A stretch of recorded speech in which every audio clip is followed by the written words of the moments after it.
Hello guys, welcome back once again to our channel. We are Explorer Escapist আর এখন তোমরা আমাদেরকে দেখছো মারফা ভিলেজে, নেপালের একটা অপূর্ব সুন্দর ভিলেজ।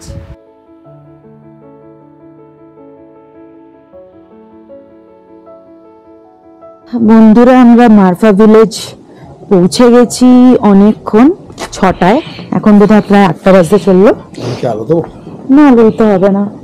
আর আমরা এখানে বাবা হোমস্টেটার নামও জানি না আমি, প্যারাডাইস না, প্যারাডাইস হোমস্টেতে আছি।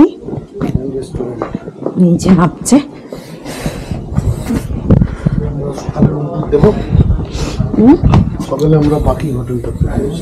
ওই যে ওখানে বসেছে, ওই তো এখন এখানে বসবো। হ্যালো,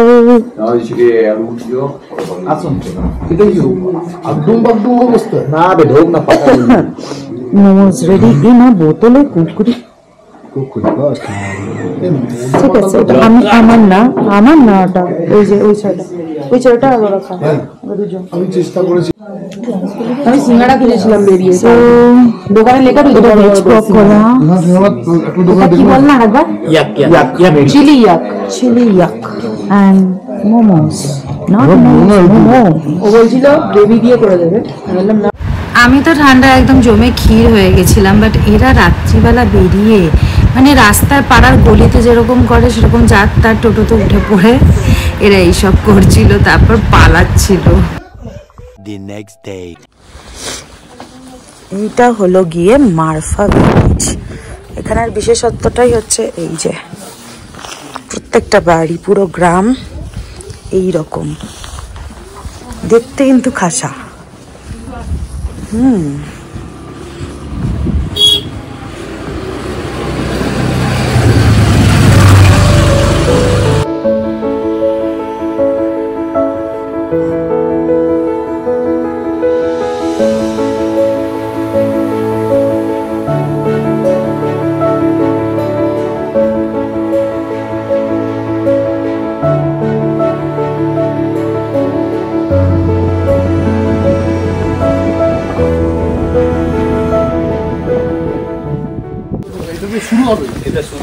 মানে ওই মানে উল্টো দিক দিয়ে বলছি।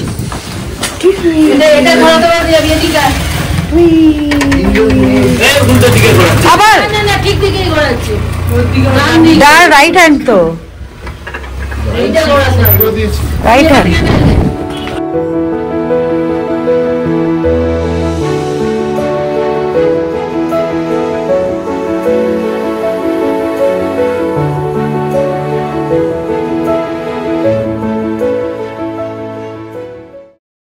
কম করে অনেক জায়গার পাহাড়ে এবং অনেক জায়গার পাহাড়ের সকাল কাটিয়েছি, আর সত্যি কথা বলতে এখানের সকালটাও কিন্তু অন্যরকম ছিল না। মানে পাহাড়ে ঘুরতে গিয়ে সকালবেলাটা যেরকম স্নিগ্ধ, যেরকম সুন্দর লাগে, এখানের সকালটাও কিন্তু তাই ছিল। দেন এদের শুরু হলো মারফা ভিলেজে কি রিল শুট। বাপরে বাপ, সে একের পর এক, সকালবেলা কেউ উঠতে চায় না ঘুম থেকে, কিন্তু এই রিলের জন্য সবাই ঝটপট একদম রেডি হয়ে বেরিয়ে পড়েছে।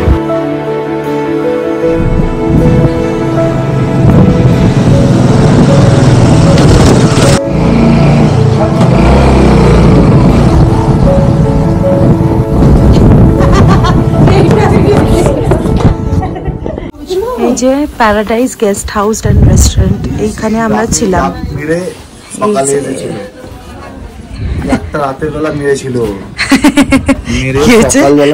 এটা কালকে এখানে ওরা ইয়াকের মাংস খাবে বলেছিল, তো বললে এখানে এখন তো ইয়াক নেই, জঙ্গল থেকে মেরে আনতে হবে। ওটা মুখে ঢাক, মুখে অনেক সাহস নিয়ে শুভঙ্কর ওটা করেছে। আর এখানে নিয়ম আছে যে যে ইয়াকটাকে মারবে,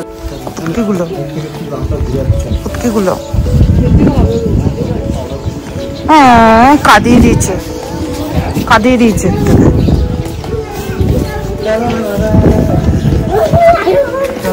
এটাকে দেখো,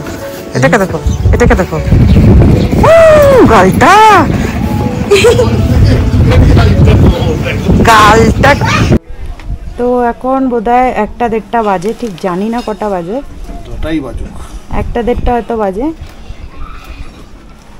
সাজো সাজাও এমন করে যেন মারফার লোকে চিনতে পারে। বেরোবো হাওয়ায় হাওয়ায় अंदर कौन है? বেরোনো হবে। আমরা রেডি।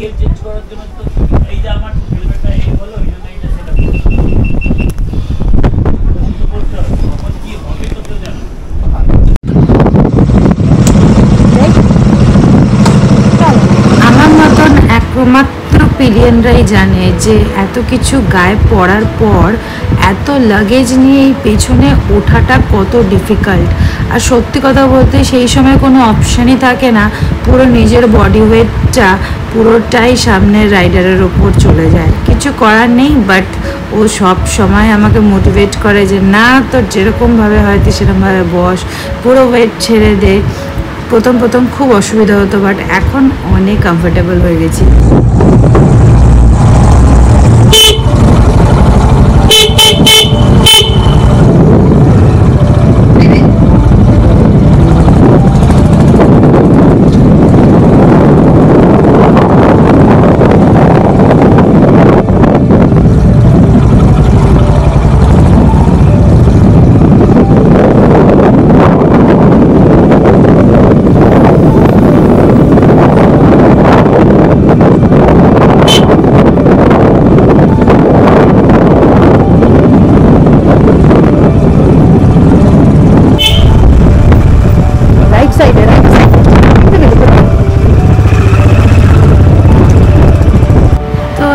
আস্তে আস্তে আমাদের বাড়ি ফেরার পালা শুরু। কিন্তু এই পাহাড় ছেড়ে কার বাড়ি যেতে ভালো লাগে তোমরাই বলো।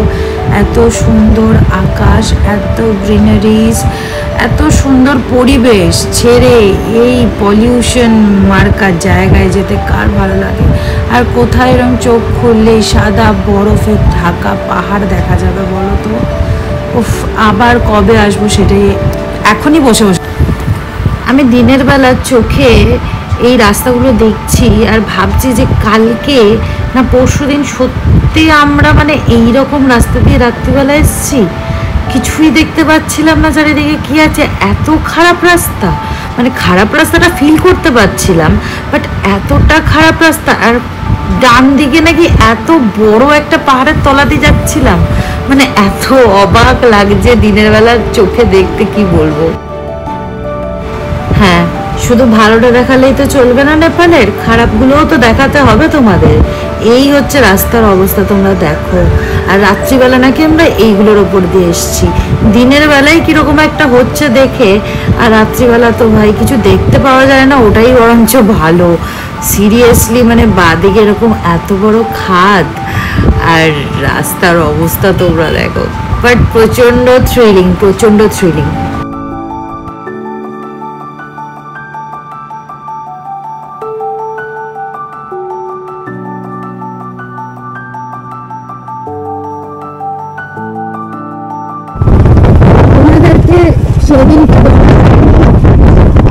এই জঙ্গলটাতে লাস্ট আমরা এসেছিলাম, আমাদের একটা নেকড়ে তাড়া করেছিল। যদিও সেটা আমরা দুজনের কেউই ফিল করিনি। আমাদের পেছনে যে আমাদেরই বন্ধু আমজাদ ছিল, ও বললো যে তোর পাটা থেকে বোধহয় 40 মিটার দূরে ছিল। আর ওটা শোনার পর থেকেই আমার অবস্থা খারাপ হয়ে গেছে, এটাই মনে হচ্ছে বলবো। এই জঙ্গলটা রে, পাথর ফাথর ভাঙা পড়েছিল দেখলি? হ্যাঁ ওইখানটা। ও ঠিক আছে। হিমালয়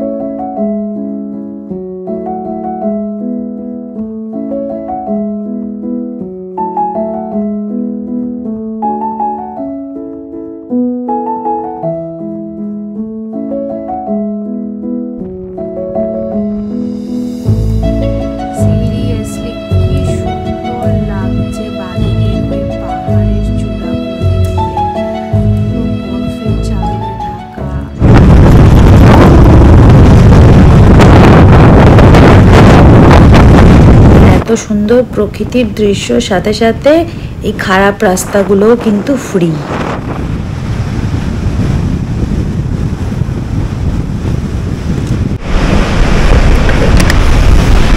যেটা কেমন একটা স্পিতি স্পিতি ফিল আসছে।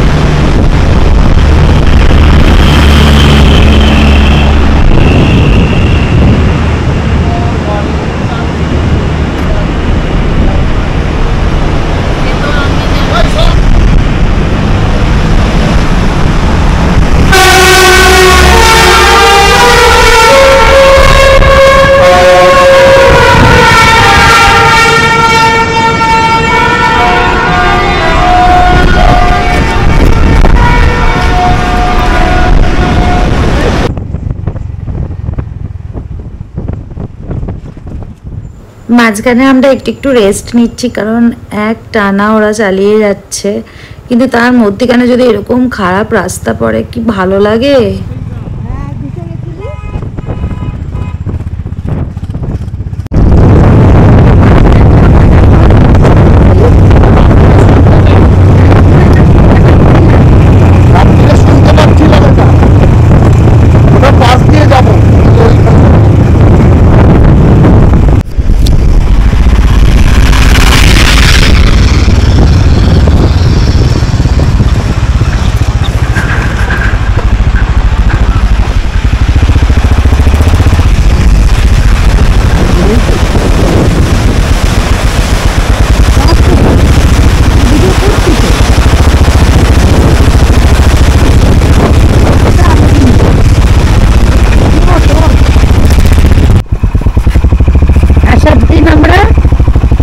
এই জায়গাটাতে লড়কেছিলাম,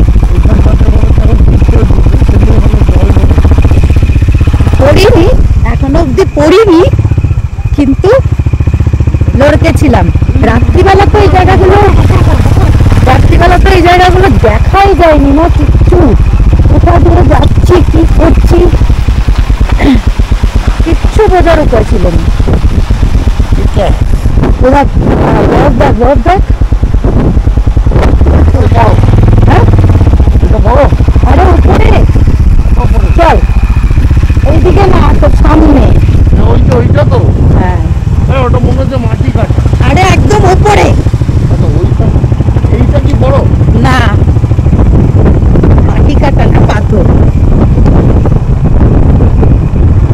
দেখো পাহাড়েও জ্যাম হয়, আর পাহাড়ের জ্যামটা না একটু সাংঘাতিকই লাগে। তার কারণটা হলো এই যে বাদিকে এই সব থাকে,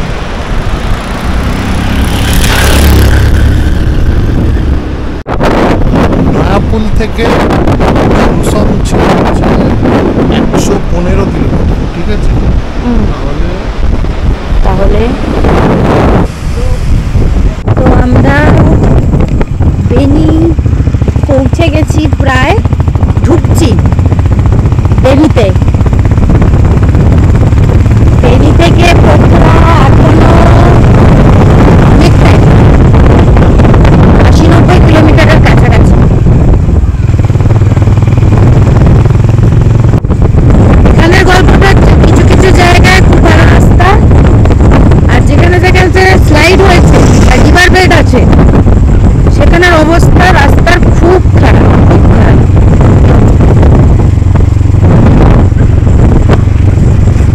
So finally we have reached to Pokhara, আর আজকে ব্লগ করতে ইচ্ছা করছে না, তো এখানেই আজকে ব্লগটা শেষ করছি।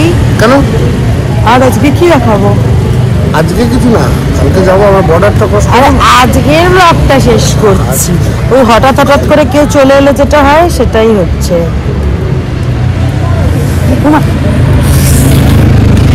তো আজকে আমরা আবার জস্টেলেই থাকবো, কারণ ওরা তো এখানে, হ্যাঁ যদি আমরা বুকিং করিনি, কেউ বুকিং করিনি, শুধুমাত্র ওরা ওখানে লাগেজ রেখে চলে গেছিল।